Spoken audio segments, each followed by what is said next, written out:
seeing you on stage, you were standing up for the nobodies. And it kills me because these people, they aren't nobodies, as they describe themselves. I was following your story in 2023, and your song blew up. You stormed the charts. How Oliver Anthony went from an unknown songwriter and factory worker to top of the charts. Crazy press who called you. Right-wing influencers have found their man. Right after Richmond, like that 4 or 5 months after that, I was the most lonely, depressed, miserable version of myself than I probably had ever been in my whole life. I had to like really reevaluate everything and my priorities. And why was that? The stuff that everyone tells you to chase your whole life.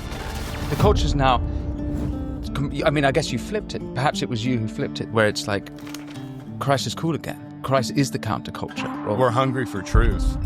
It's the struggle for people to maintain their freedom and their humanity against egotistical maniacs who want nothing more than control and destruction. Anytime we try to utilize government and law to control, it will always turn back against us. So I don't see it as like this battle between Republicans and Democrats or liberals and conservatives. I look at this battle almost between people and other people who are maniacs. They've monopolized everything.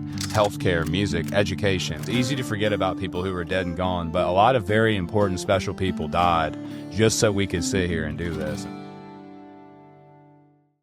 Before you hear from the mighty Chris Lunsford, or as you might know him, Oliver Anthony, I ask, if you want to support this show, all you have to do is press subscribe. If you do that, I can have more phenomenal guests like Chris, exploring the issues you want to hear about and that the mainstream media won't touch. And remember, head over to winstonmarshall.co.uk for exclusive videos, contents, and interviews, as well as ad-free viewing and listening. But without further ado, Chris Lunsford.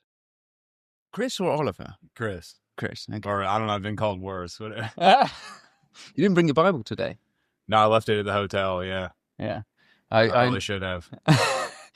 I was following your story in 2023, and when your song blew up, you stormed the charts, and I even defended you to some of the crazy press who called you. What is it? Was the right-wing influencers have found their man? And I'm just so enraged by it all. And I was watching your interviews, and one thing I noticed, I watched your Joe Rogan, I watched your Peterson. No one was actually asking about the music. And I was like, you became this political phenomenon, kind of a totem for the working man against the establishment. And I was like, why is no one asking about Woody Guthrie? Why is no one asking about Hank Williams? I don't actually know what you listen to. Well, you know, it's one of those kind of things where Oliver will always kind of be a name. People yell at me when I'm walking down the sidewalk or whatever, but you know, Oliver was my grandpa's name, and I had to use that alias because a lot of the early songs talked about smoking weed, and I was in like heavy industrial construction and very strict THC, like wouldn't even be allowed on site at a lot of these facilities if I had THC in my system. And so I was on Dodge report lists and other things that I didn't want anybody to Google, you know, Christopher Lunsford and find a song talking about smoking pot. I would have lost my job. So I used the name Oliver, but you know, where all of my family is from is only about 20 miles from where the Carter family lived. That, you know, June Carter, the whole Carter family, they, you know, she married Johnny Cash. Everyone in the world knows the name Johnny Cash, but, that is arguably where country music really originated, was in that area. Like that, they went into the mountains and they went and recorded a lot of these songs that had been around for 100 years and,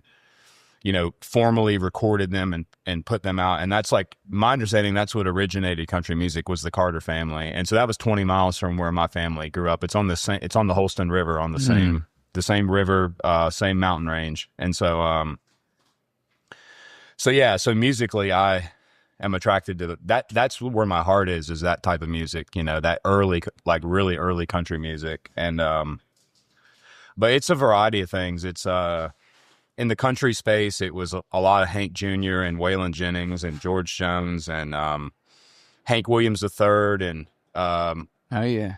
And some other random obscure people here and there, but it was also a lot of like, you know, I listened to a lot of like Stained and Primus. I don't know, just, and I used to like, back when they still meant what their songs meant, you know, the whole like, that sort of whole anti-authoritarian side of like Rage Against the Machine was so attractive to me when I was younger, like that, you know, and, you know, so it's a variety of things, but a lot of country and metal and even jazz and stuff. And now what I find myself listening, because now I don't want to listen to new music because I don't want to accidentally pick up on something and it like find its way into my song. Like I don't want my music to become what a lot of new music is. And so I don't listen to anyone new. I don't get on Spotify playlists. I listen to the same crap on YouTube over and over and over. But yeah, now actually what I listen to when I'm going down the road, I finally got Sirius XM, and I'll listen to it's one of the channels in the Latin category, but it's like a variety of like popular songs, but they're all sung in Spanish, so I don't have to listen to any of the words. I just hear like the instrumentals. And so when I'm driving down the road now, I listen to a lot of music that's not in English, just so I don't have to. I want to listen to the music, right? not Okay, the lyrics and the, if that makes any sense. So you're not a music snob at all, but you love your country, and that kind of all kind of comes in and is part of the Oliver Anthony. Well, comes out the other side. Well, and that early music was really important because it was such a big part of that culture in that area. And God, I mean, Appalachian culture has been pushed into everything. Like I joked about this with a guy yesterday, but it's like when we were talking about the rural revival thing I'm doing and how the culture from rural areas have been more or less just forgotten about and abandoned. But what's so funny is that like most of the really popular music and like the pop culture right now is nothing more than people pretending to be like the people who were from those areas that have been disenfranchised. So it's like, it's so odd to me that we can't. My band, like, you're referencing a Mumford and Sons. Yeah, a city boy from London wearing dungarees and playing banjo. But that's, but yeah, you're right. But it's kind of one of those things. It's like that whole area like inspired a lot of other types of music, and but yeah, so it's obviously there was something important about it. If it jump started country music into becoming, unfortunately, what it has today. But all types of music have been influenced from that region, which ultimately came from this side of the pond. And so there's a lot of deep history in it. And so it's important to me for that reason too, Yeah. Now more than ever, culture is just sort of being blended together into this, this like nightmare where just whatever's popular on TikTok is culture. It's not, it used to be everything was so decentralized. And, even in Virginia where I live, you can read back about like, it's much more harder. It's harder now to differentiate the different areas, but even in Virginia where I'm at, you can drive within an hour of where I live in different directions, and people talk differently because different people settle those areas. Like it's still just a hint of it left, like a lot of it has been just so merged together and blended now. But so you're from West Virginia, is that right? The western part of Virginia. The western part of Virginia. Okay. Yeah, so yeah, sort of Scotch heritage. Is that about right? Yeah. Okay. You mentioned what would have made you guess? Take a wild guess. You mentioned Rage Against the Machine, who like I also loved and have played a bunch of Tom Morello. But they, I would take from the lyrics of your song, which is critical of the state rather than communist, which is pro a big state, and they are explicitly communist and Marxist. Is it the spirit of Rage Against the Machine, who are no longer raging against the machine? I'd say they're also raging for the machine, and in various domains that appeal to you. And I sort of ask because for a lot of people, you are a real spirit against the machine, and that's in the lyrics of your songs. Yeah, there's just something beautiful about. Well, to me, there was something in that. There was something in that spirit of their music that, I mean, in many ways, when you take all the identities and you just look at it for what it is, like the emotion of it, it was no different than when people are patriotic about America and its revolution against, what was arguably the most powerful entity in the world. It's like, it's the underdog, it's the struggle for people to maintain their freedom and their humanity against egotistical maniacs who want nothing more than control and destruction. And so that's what I see it as. It's like when you take all the identity away from it, and it, well, like you got to think I was born in 1992. So 9/11 was fourth grade. And I was raised and spent most of my time around a very conservative household and very conservative. And, in many ways, I mean, I am a conservative, but what does that even mean, conservative? When you use that word, what do you mean by that? Because, in your song... traditionally, in the sense, at least growing up, it seemed that the word conservative represented people. Well, and it flip-flops back and forth every which way, but just I say that fundamentally that that I think that it's very important for us to maintain freedom of speech. And really I believe that there should always be some very distinct and isolated separation between government and people and their culture and their religion and their values, and that the government should serve the people and not the other way around. We shouldn't use the government as a tool to take down enemies in our social circle, and we shouldn't use the government. Like, anytime we try to utilize government and law to control, it may benefit us for a short period of time, but it will always turn back against us. Like, it's like those who live by the sword will die by it. But I guess when I say raised conservative and around conservatives, just in the sense that it's an American freedom I'm hearing. Just the idea that the idea that culture and values and traditions are something that keep groups of people centered and keep people grounded. And especially today more than ever, as complex as the world is, it's still driven by the same basic emotions that primates or anyone else uses, there's all these labels and terms and identities, but ultimately there are people in the world who do wish to do good and are generous and loving and kind and empathetic, and there's people who are egotistical and I hate to use the word narcissistic because that's just so overused today, but there's a lot of narcissists. Just people who are, and that's just inherently been the way it is ever. And in any society or any gathering of people, even whether it's in a church group or in prison, people create hierarchies and structures, and there's people at the top and the bottom, and people serve different roles and purposes, and there's always people out to get other people. And it's just sort of like it goes back to the stories in Genesis, even with Cain and Abel. It was like it's a story as old as time, and so but Chris, you're clearly extremely switched on and extremely sensitive to injustice. Like, not just hearing you speak now, seeing you on stage yesterday. We're at the Alliance for Responsible Citizenship, a conference founded by Jordan Peterson. You've been on his show, and you were standing up for the nobodies. And that's the word you used on stage. I see it in the lyrics of your song. I saw it the other night. You gave another talk at a young people's thing. It's clear to me that you are someone. In a way, my first question was, no one's asked you about the music. It's because it's so obvious that you are highlighting the injustices that so many people can see but aren't articulating.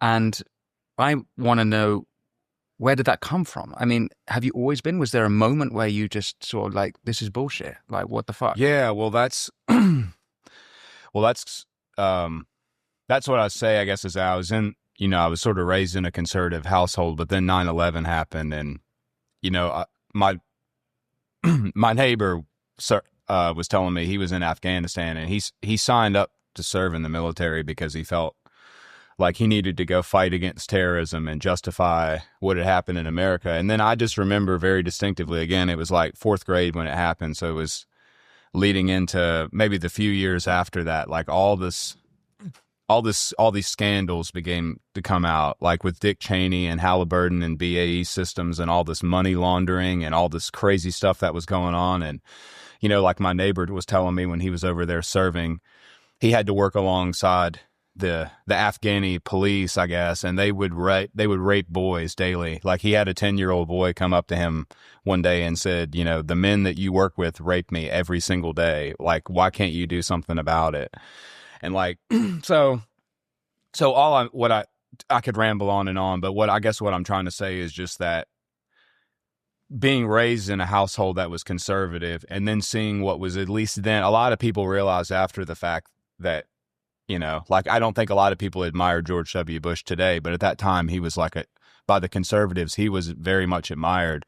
And it was the left that was the anti-authoritarians and the ones trying to push all this truth about 9/11. And, you know, now it's the complete opposite. And so what I see is that it seems like we don't,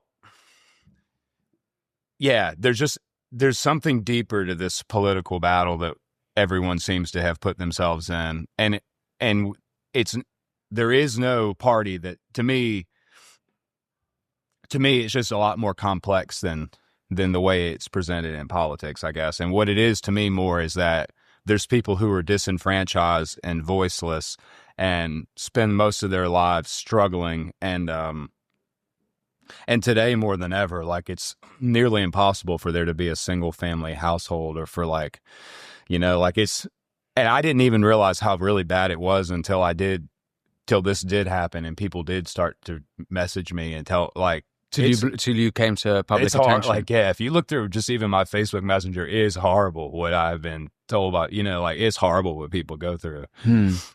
People that you just walk by on the sidewalk and have no idea, you know. And so I don't see it as like this battle between Republicans and Democrats, or liberals and conservatives. I look at this battle almost between people and other people who are maniacs and are parts of these private equity companies and these big conglomerates and these big buddy clubs. You know, even a golf course in a fancy neighborhood has this conspiratorial little club of people who figure out how, you know, like, it's just in our human nature. And so you'd be crazy to say that. I mean, it exists everywhere, like I said, church and prison. So of course it exists in politics and in companies. And so that's what I see. And I guess that's why I say that's what I saw in something like Rage Against the Machine when I was a kid, was just like, you know, the little people standing up against the big monster, you know, David and Goliath, I guess. So that's what I feel today, is that people have no idea what they're capable of collectively. Like, all of these problems that we have, all the suffering that we have would stop if we could just ignore our fear and just believe in ourselves. And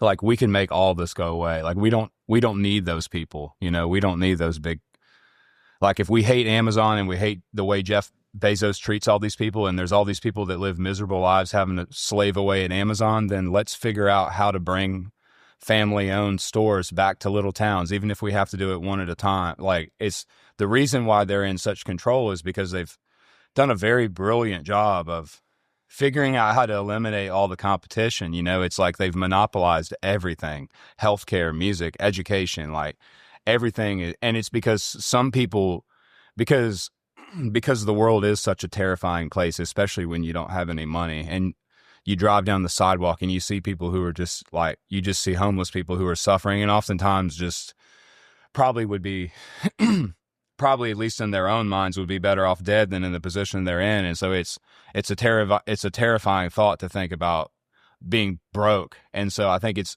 and plus greed is such a powerful emotion, like anything. Like, money will drive you just as much as sex or any other crazy instinctual thing. It's such a powerful pull for people. And so it's easy for people in positions of leadership who are weak to bow down to money and to influence. And so it's like, it just seems like it seems like egotistical maniacs have just about hijacked the whole world, and they manipulate us all, and they divide us, and they run us around in circles while they laugh all the way to the bank. And I don't want to live in that world anymore, you know? And if I have even a little bit of a chance to change it and to make a difference and to, like, help humanity, then, you know, I mean, I couldn't sleep at night not doing it. Like, what the fuck am I going to do with a bunch of stupid money? And, like, you know, it doesn't do anything for it. It was so funny.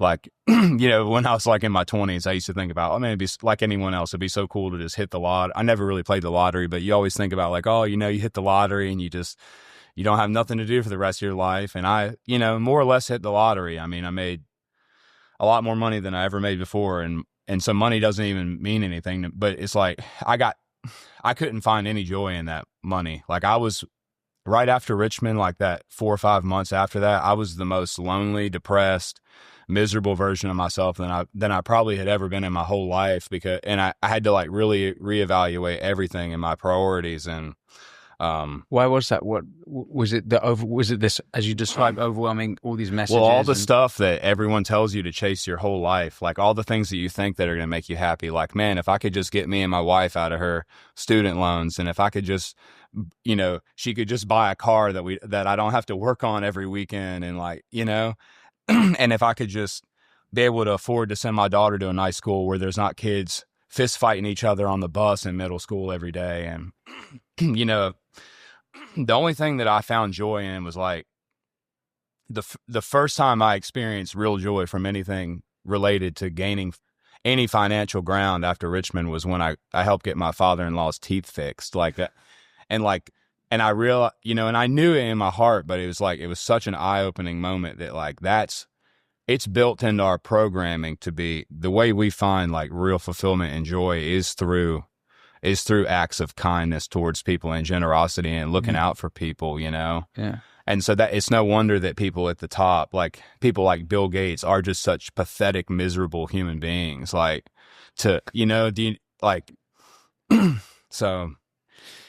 yeah, that's kind of all, I guess, all of it in a nutshell. It's just like, man, like if we're all so anxious and depressed and miserable, and we work jobs that we hate, for companies that we hate, for people that we hate, and we see the writing on the wall, like, God, get online, and like everybody almost realizes what's going on. They just haven't all quite put all the pieces together. But I just pray that I just pray that we'll figure out how to get all those pieces together and make a move. Like,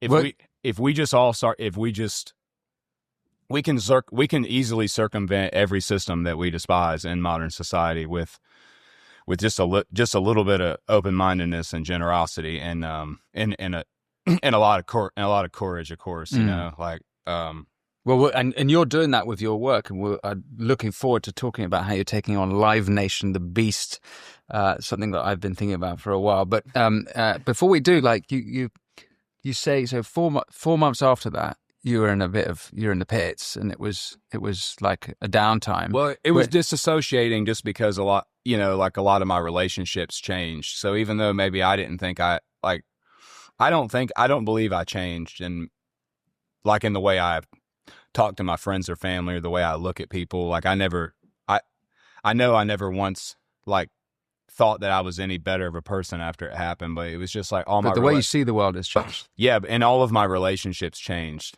So like my friends and family and my neighbors, and I wasn't Chris Lunsford to them anymore. I was Oliver Anthony, and I was on the front page of the Farmville paper every day for forever. And like, it was every time I open my phone up, even just to go on Google and search something, and it has all the little dumb suggested things at the bottom to read, there'd be my big dumb face on. It was just like, for a little while, it was just, I was everywhere on the internet. And so even the people who knew me almost began to know that online characterization of me more than me, close friends that maybe I would catch up with every couple months would like be like, man, I can't believe you said that about so-and-so. And I'm like, what the hell are you talking about? And they would show me online where I had made, like, Oliver Anthony does every day was like something crazy. Like the Super Bowl one with Kid Rock was like was the funniest of all of them. But Wait, what happened? Oh, that I was going to play the Super Bowl with Kid Rock. Everybody was like, that's so cool, you're playing the Super Bowl with Kid Rock. And then there'd be one where it was like, Oliver Anthony turns down $1 million to get on stage with Beyonce. And, people would text me and be like, dude, good for you doing that. And I'm just like, it just felt like I was living in this, like, it felt like I was on some terrible, like, trip of drugs or something, like very disorienting. And, did you have good people around you through that period? Yeah, I had a few. Yeah.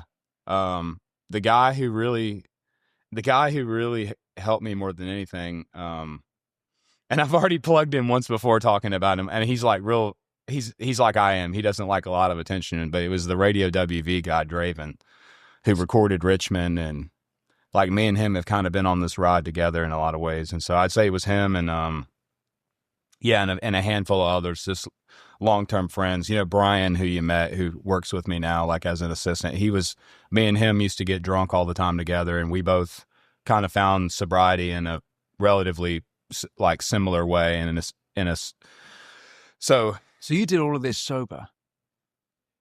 Yeah. Yeah, well, I don't drink. Yeah, I don't drink alcohol anymore at all. Yeah, I don't touch it. Wow. And how important was Christ for you for this whole thing? And I ask as a Christian, so I'm not giving you a grip. Yeah.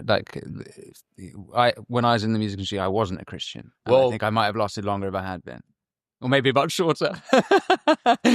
Well, when I was younger and I tried to read the Bible, it was always just like, oh, like this is just, it's just like so boring, and everything's spoken in all these like what seemed at the time to be these just really silly parables that didn't make any sense. And I'm just like, what is this book? Like, and people in church, at least the churches that I had went to as a child, were very like, everything was just rhetoric and like, the Father, Son, and the Holy Ghost. And they really didn't know what they meant any more than I did. It was just acts of just like repetition of this sort of like, in this sort of in the way that you just, they would teach the Bible, but not they. And so, but then once everything became so disorienting, and I sort of like, I guess really felt like I had kind of lost where my center was. I realized, like, God, when you read through like what Jesus talks about in Matthew, and like it all makes such, and just Psalms, Proverbs, Ecclesiastes, and Matthew, I say, are the books that like really saved me. Like,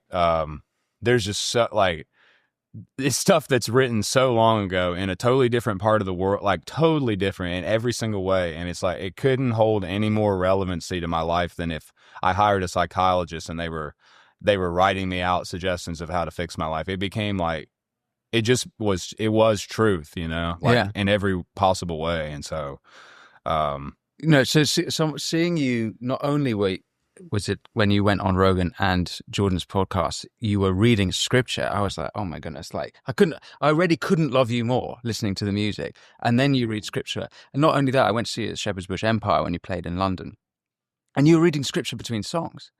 And it couldn't be more of a counterculture. If anyone who knows anything about the music industry, it is just, when I started, I was told, don't tell anyone you're Christian. yeah. I didn't even ask if I was. It's just, don't tell anyone you're Christian. So you couldn't do that. The culture's now, I mean, I guess you flipped it. Perhaps it was you who flipped it, where it's like, Christ is cool again. Like, Christ is the counterculture. I mean, I don't know what you make of that. Or we're hungry for truth. Like, we all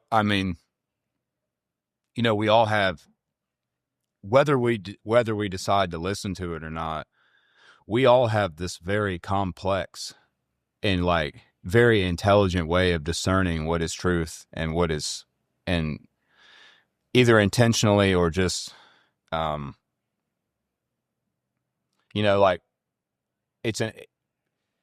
we're hungry for truth. And so I think people are feeling more called now to read from the Bible, or to be more open-minded about, because it's because in this like dystopian nightmare we live in now of a world where it's like every country. I mean, I met people yesterday I was talking with in the hallway after the speech from Sweden and Germany and Bulgaria, and like they're telling me about what's wrong with their schools and what's wrong with their lives. And it's like, they could be in North Carolina for all I know. Like, it's exactly what's wrong. And so like there is, so the beauty to that though, is that like in an age where we're also hungry for truth, like here it is, like, and so that's why I felt compelled to read out of the Bible, just because I know people need it. And I know a lot of people have never had it presented in an honest way. It's always, and I don't mean to generalize, there's always been good churches and always been good people who go to church who do want to make it. And it's not like I'm insulting church but it's just like, I was certainly one that grew up like believing that church was an institution that controlled people and manipulated people and did not a lot of good things. And so I know a lot of other people feel that way too. And if I could read something out of that Bible while I'm up there, then maybe they could hear some truth from someone who doesn't think his shit doesn't stink. Like, you know what I mean? Like, like at least have a fair shot at hearing it, like from just a normal human being and not some maniac or whatever. And so, but you're going back to the basics. You're going back to the scripture. Is it, when you read scripture, do you know what you're going to choose before? How do you know? Is it what's compelled you that day or that morning? And why have you chosen certain pieces, certain verses? Yeah, a lot of it I just go with my gut. Hmm. And there's certain shows where I'll do the same I've definitely chosen the same verses for multiple shows I think are important, but it's just, I don't know, sometimes I just like with this speech yesterday, I just literally, I opened it up and just was skimming through stuff, and all of a sudden here's this verse about how, how slaves are on horseback while princes go on foot like slaves. And it's like exactly to me what's wrong with society, that like worthless, scummy people seem to run the world and really good people seem to be oppressed by it. And and honestly, the whole book of Ecclesiastes and talks about, it's more relevant. It seems like it was written about the world in 2025 and not whenever it was written, so. Yeah. Just on the last thing, on the sort of counterculture, if I may, when I saw you at Shepherd's Bush Empire, you, between every song, as well as reading Bible scripture, you also folded up a piece of paper and flew paper airplanes. Yeah, well, into the audience. I was terrified. Well, what was that? That was a lot of that was our set list. Like, but surely you only have one set list and you need it for the whole time. But you were no, I would have like my lyrics on songs and everything. Okay. I was a total. I mean, you got to think, I've talked about this a little bit, but you got to think, before Richmond, I had never played a show or a gig or anything. I just done open mics, and even then, I was so nervous. I'd do like 2 or 3 songs, and I'd have to, because the paper aeroplane is basically the international symbol of irreverence. Irreverence. It's like, like you're a kid in school and the teacher's speaking. The airplane is like, I don't care what you're saying, I'm not paying attention. So for me, it was like, well, that's kind of funny. I never looked at it like that. But it wasn't fuck you, because the audience loved it. I mean, but as well as that, everyone in the crowd between songs was saying, Joe Biden's a pedo. Oh my God, every single show we did in Europe, they did it on their own. I never heard that so chant. Weird, right? Because how we're not in America. Yeah. So why were they singing that? It was fantastic. It was hilarious. Yeah, those were crazy crowds.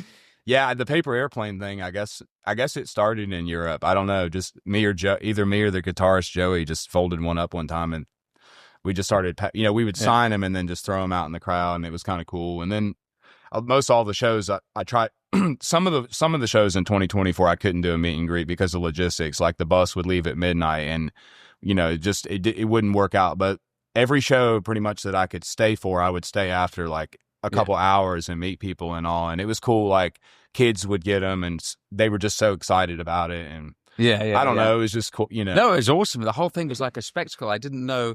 It was a real moment in time. And it's odd now that like Trump's won and Biden's out. And not to get too political, because I know, in your speech, in your song, for example, like Doggone It, you criticize both the Democrats and the Republicans. But it really represented a time, that 2023, and under the Biden administration, and just so much anger against that administration. Does it feel different now with Trump being in power? Does it feel like that was a period and we're in a new period to you? Or do you think it's the same continuation of the same? I think that I think that everything that's happened up to this point in my life is not a coincidence. Like, even you and I sitting here and doing this podcast, like I said, in a coincidence, talking about we'll talk about that, that message I was telling you that I had sent you in like 2022. But so, yeah, I think, I'd met with Robert Kennedy Jr. when he was still campaigning for president, and I didn't endorse him either. I didn't want to endorse anybody, but I talk pretty regularly with Tulsi Gabbard. And so I do think I do think what's interesting now is that it's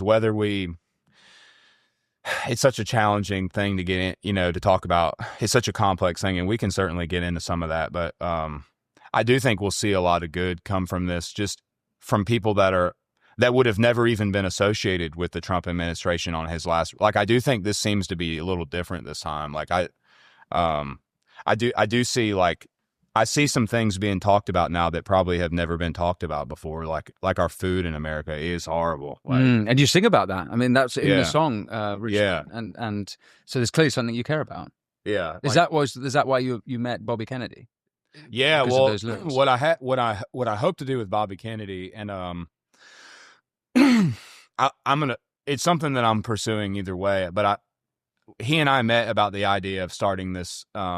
He talked a lot about. See, he talks about things that, and see, I don't. The thing is like the reason why I wouldn't endorse anybody either is it's not like I've sat and listened to everything Kennedy's ever said. It's just like little bits and pieces. I'm on the internet very little, relatively speaking, and so like who knows what policies anybody's said or recited. But the thing that really stood out with Kennedy was this idea he had for a healing center, which is like this place that people can go and like, and essentially it's like a mental health place. But what it is, I guess, in a SparkNotes version is like.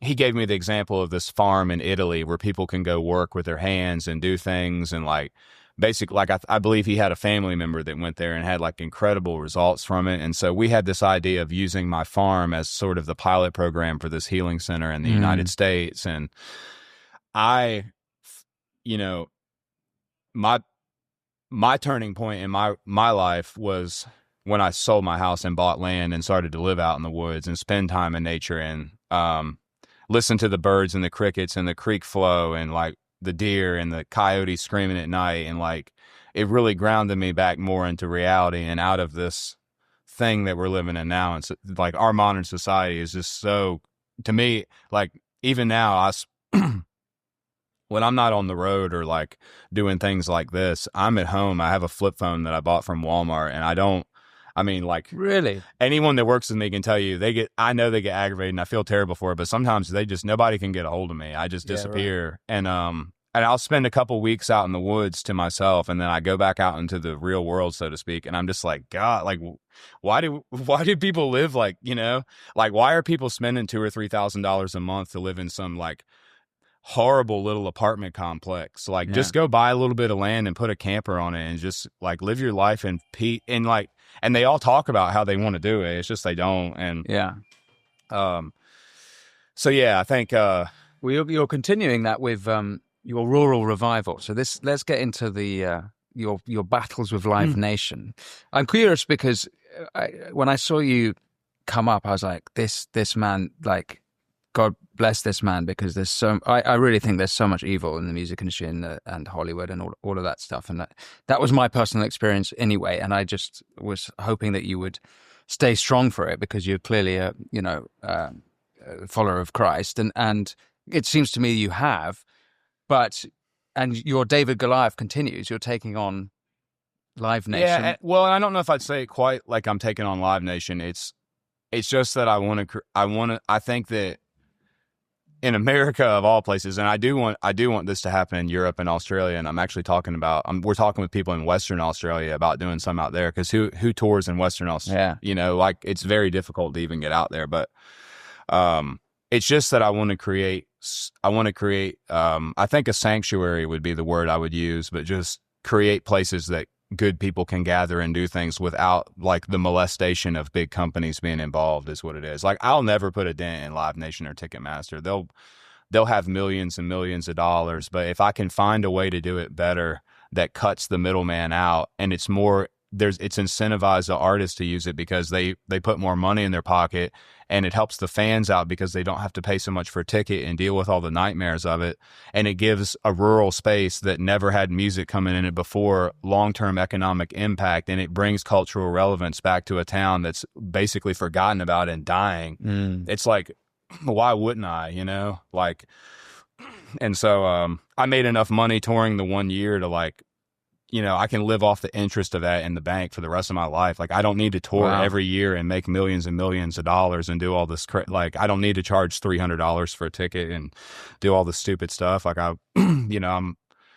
so it's not that I really want to, it's not that I'm trying to take those companies on. I just think those companies are stupid, and I think the way they do business is stupid. And I think there's a more efficient, better way to do it. And if enough artists and musicians and comedians and public speakers decided that it's also the right way to go, then I believe we could create a parallel system that sits alongside of them, that outcompetes them and just ultimately makes them irrelevant.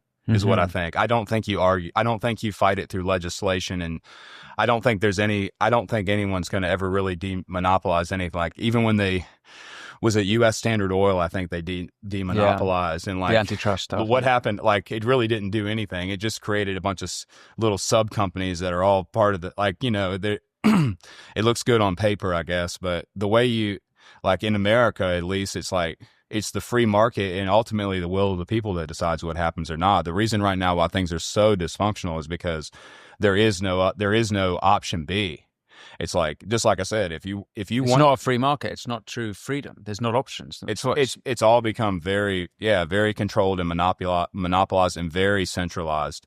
Like in almost any facet of anything now in America, it's like multi-continent. It's like multi-continental big companies that have their sticky little hands involved one way or another. Nothing's decentralized anymore like it was, and so. That's what I want to do. Is just. So is that when are you going to do that? When does that start? Well, the first one officially will be April 5th. We did one little rural revival show last minute in Morgantown, West Virginia in the fall of last year, which was just to raise money to help with the flooding that happened. So right. It was just an indoor show. It was like, it wasn't a good time of year for a show. It was kind of cold, but we announced the show. Like, I think we only had 2 weeks and from the time we announced the show to when we did it. And it sold out, and I mean, like we baptized people there and stuff. And it was just nuts. Yeah, it was my favorite show I had done all year was this little one we did in Morgantown. And so, like at this show, basically for like $30, somebody will be able to come in, and we will have at least probably 4 or 5 bands play, and there'll be just like really good local food and.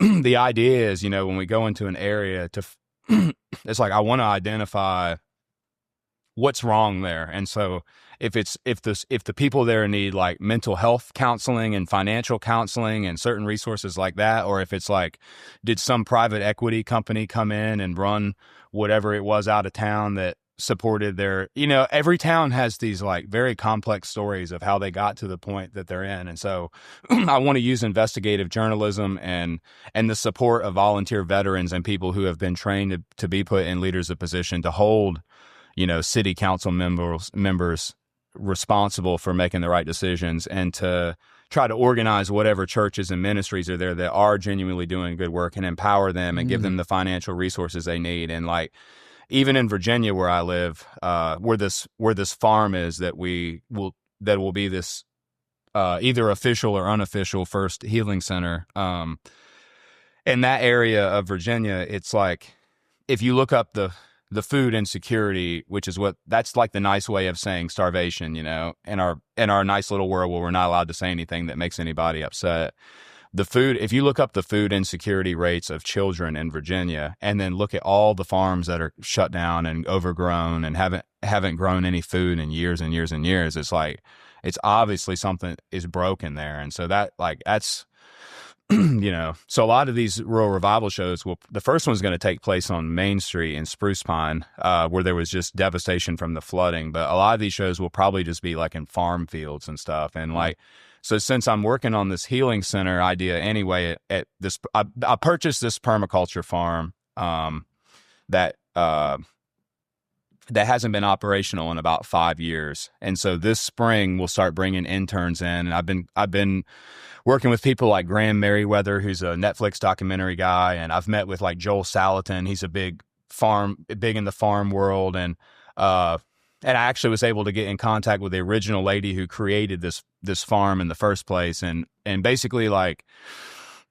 this will be sort of the pilot for what I want to do. But anytime we go and do a show at a farm in a field, I want to bring the right people in to help teach that farm and all the other farms in the area what they can do to be more profitable.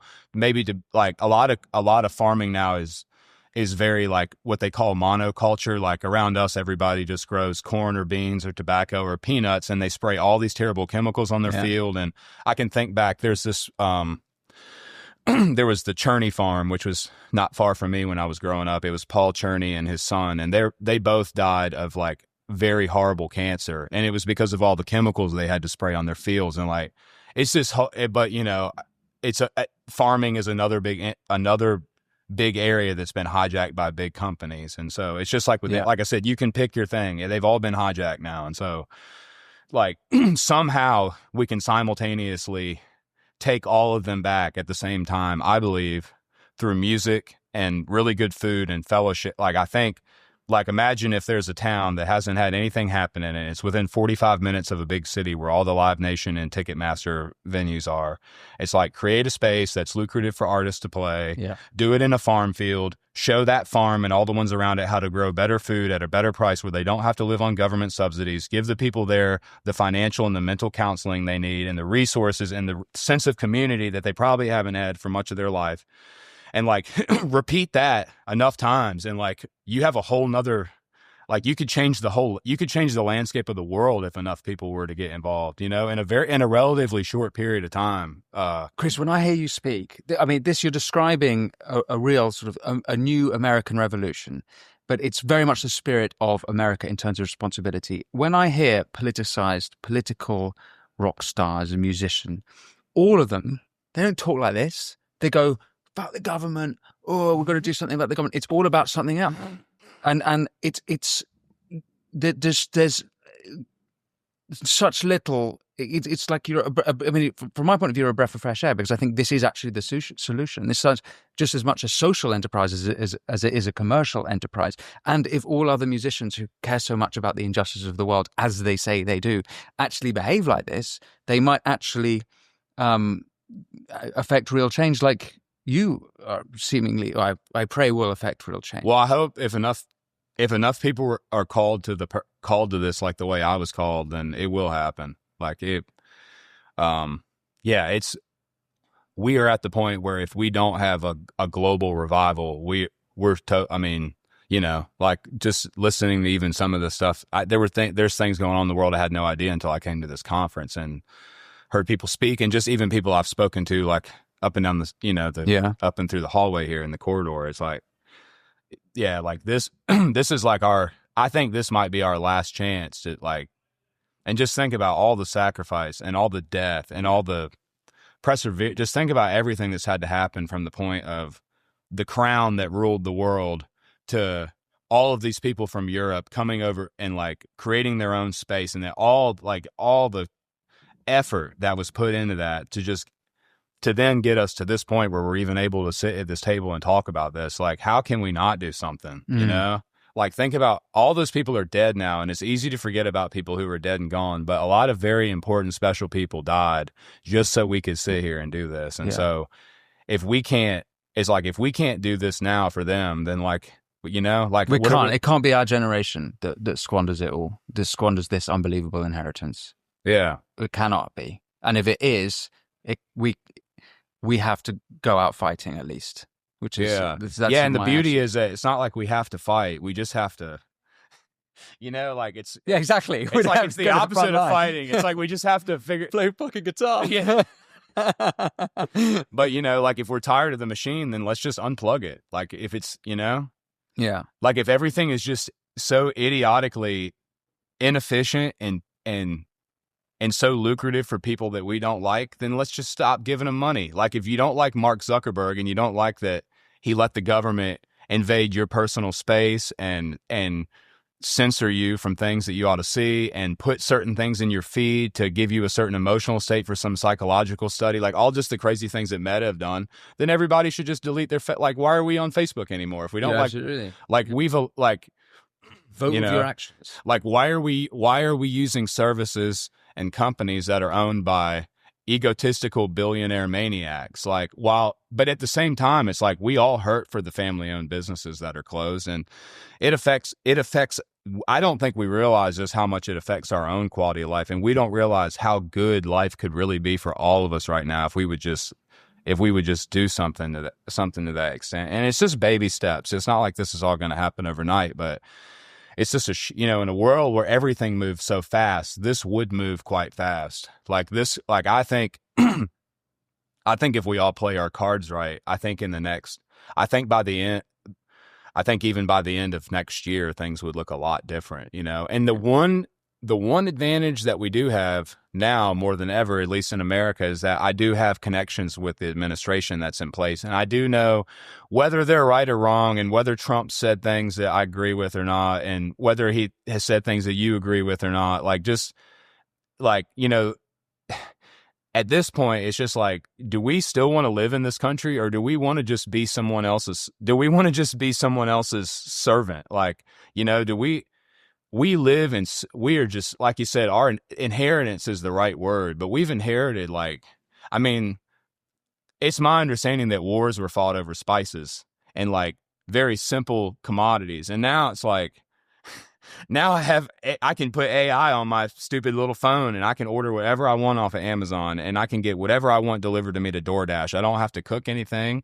I don't have to drive anywhere. Uber will take me wherever I want to go. Like God, like we live in a world where we all have the conveniences that like the most powerful men throughout all of history never had. It's like, can we not just figure out how to at least preserve our freedom and our quality of life enough to where crazy maniacs can't take it from us? Like, it just seems like so obvious to me, but it's like, there has been like very complex, deep psychological warfare conducted against people for a long time. Like, we have been intentionally deceived for a long time.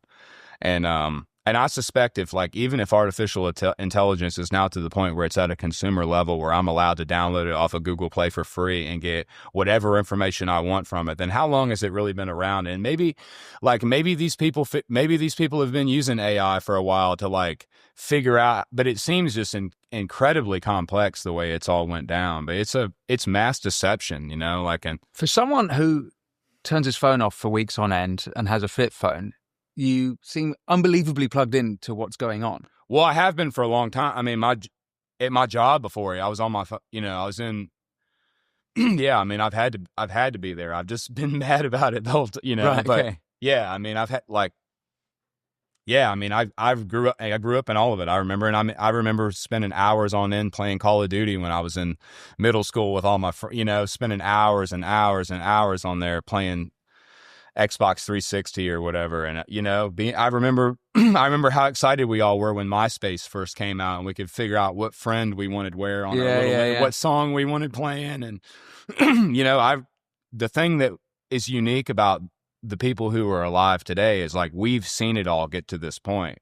So it's like, I don't think like our kids won't even, like I said, be able to differentiate. Like, I think we're the only ones who can really conceptualize what real life is like and what this is like. And so we're the only ones who will really even ever have the comprehension to know how to go back. And it's becoming more immersive at such a rapid rate. Like, and I understand like systems like Neuralink, they provide some important benefit to people who have health problems or whatever else. But the fact that people are so willing to just like the Neuralink, and it just, to me, just sounds crazy. It just sounds crazy. It's out of like some science fiction novel. I'm glad you're smiling about it though, because I'm a bit more nervous. Have you what are your interactions been with people like in the music industry? For me, people will privately, big stars will privately say like, love the show, or like, but I can't say anything, I can't speak, or like, I agree with you, but I can't say anything. And part of me is like, that's good and all, but like, it's a bit annoying. Yeah. And I kind of wonder what your experience might be with that. Yeah, a lot of it's like, a lot of people were really excited that I didn't sign with Republic or with Warner or somebody. Like, people at Republic and Warner were excited about that I've spoken to, and they offered you a deal and you were like, nah. Yeah, well, and people who are in record deals who tour, they have like so much obligation to put so many albums out and do so many shows. They just tell me how like defeated they feel. And music is like, I don't know, you think, I was blessed that I was in my early 30s when all this happened, and so I had a little bit more experience about the world. But I can't imagine if I was like 17 and this happened, and I like, it's so predatory the way they like, there's people who stalk, and it's funny now, it used to be they go in the bars and find them. Now they're finding them on like TikTok and stuff. But as soon as somebody gets just a little bit of virality, like for example, the record label people didn't start hitting me up after Richmond. It was after Doggone It. It was in like June or July. It was before Richmond. Well, Doggone It did pretty well on TikTok. I mean, I still only had like 12,000. Because of TikTok.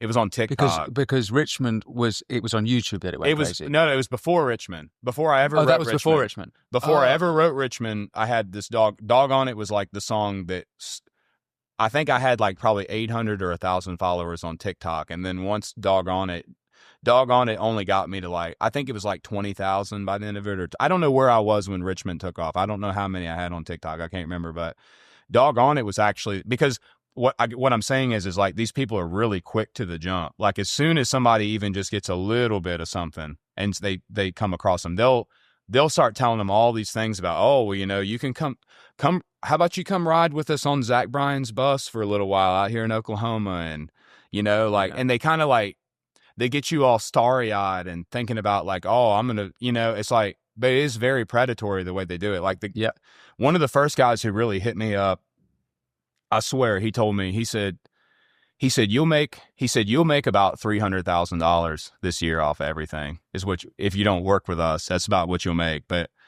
if you work with us, like this is all of what you can get. And like that number was like comically low. That's like you know, but that's how predatory it is. Like they just looked at it like, but they so that a lot of it sucks now. So, you know, what Draven and I have just started to get into, the guy from Radio WV, is we kind of have this dream of, I had to legally set up a record label in order to get my collection since I do everything myself. And he and I got to talking about like, well, in the same way that I think that with enough brilliant minds, we could find a more efficient way to do touring. I think we could also find a more efficient way to like take artists through their career without being predatory. Like what if we just found all the disenfranchised people that Warner just laid off, or just all these super talented people who understand the business, and we just start a label that's based on credibility and truth and on creating good music and not on lining our pockets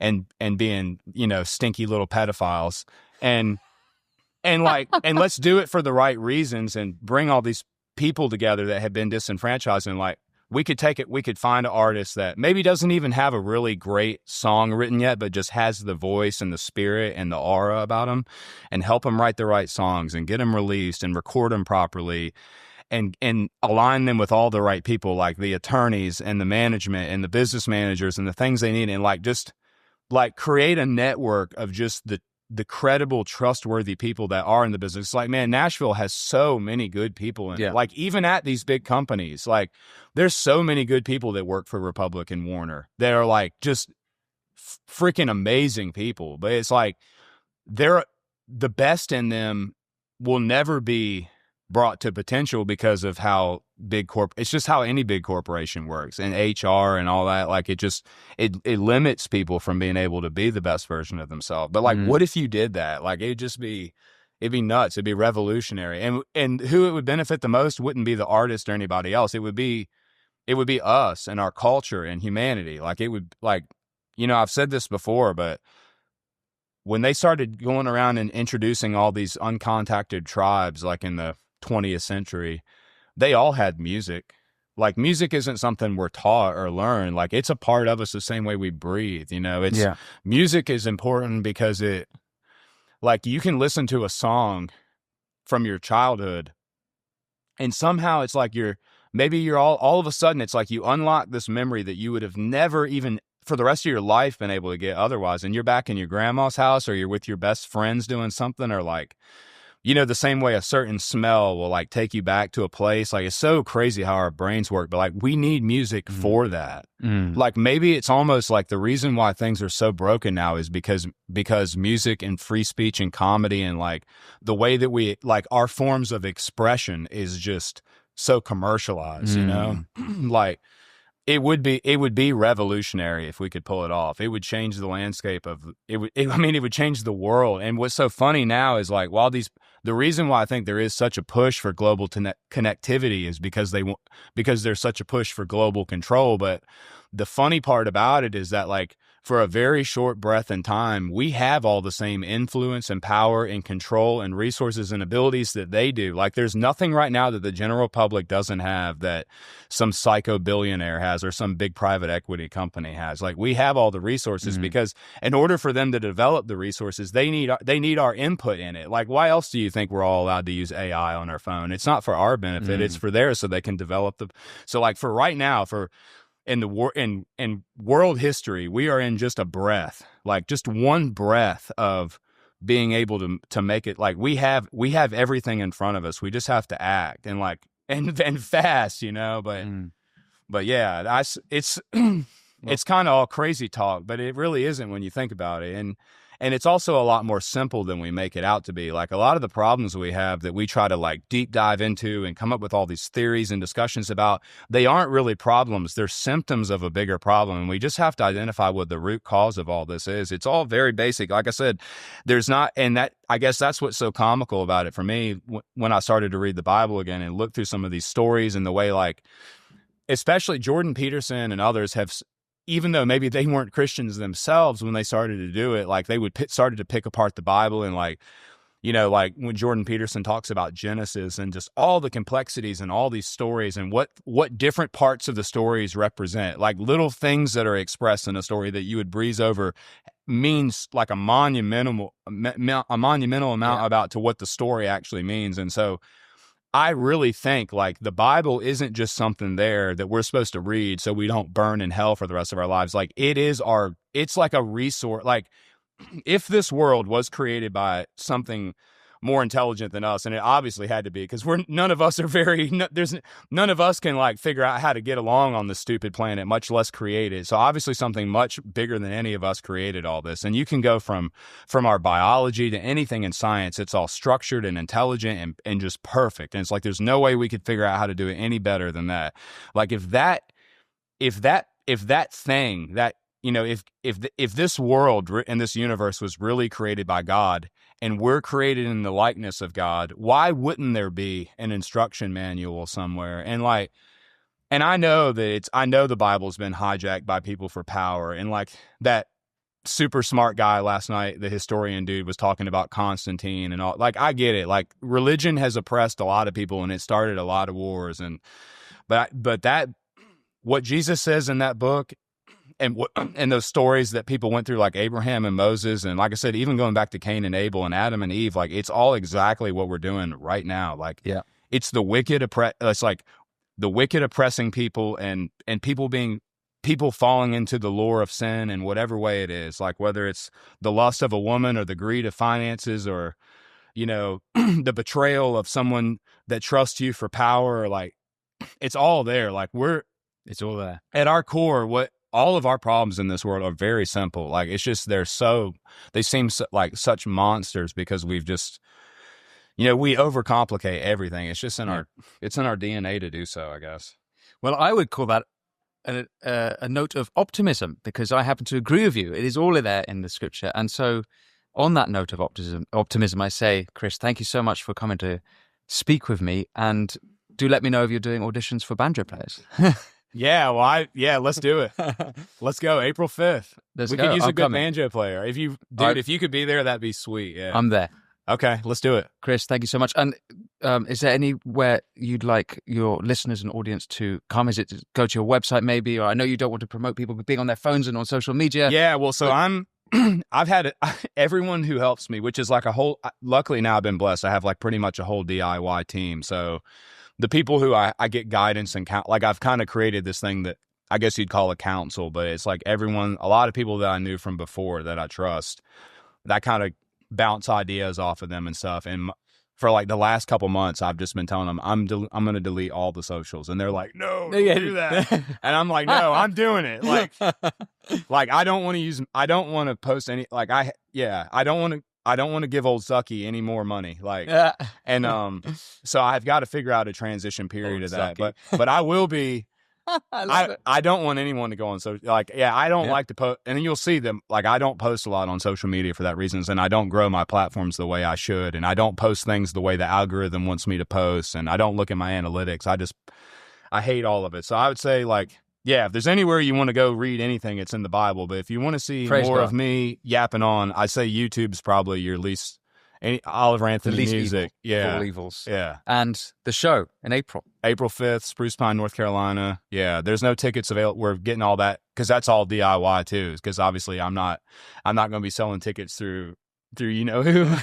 So, but there'll be tickets available real soon for that. They're like $30, and there'll be a bunch more rural revivals. And I've already agreed from before this to do some shows in 2024. So there will be some regular shows. Like I'm doing I know I'm doing like Big Sky Festival, and there's one in West Virginia I'm doing, and a few others. So there will be some more conventional shows this year too, like to get, to go to wrap out this year. And then 26 will be probably when I won't do any more of those, but Bit of it'll be family just the revival shows from then on. So my dude, thank you so much. of course, yeah, it's been a blast. Yeah. Thank you. Thanks for watching the Winston Marshall Show. That was Chris Lunsford, the mighty Oliver Anthony. If you want to support this show, remember all you have to do is press subscribe. If you do that, I can have more phenomenal guests like Chris Lunsford exploring the issues you want to hear about and that the mainstream media will not touch. And go over to winstonmarshall.co.uk for exclusive video content and interviews, as well as ad-free viewing. But until next time, be well.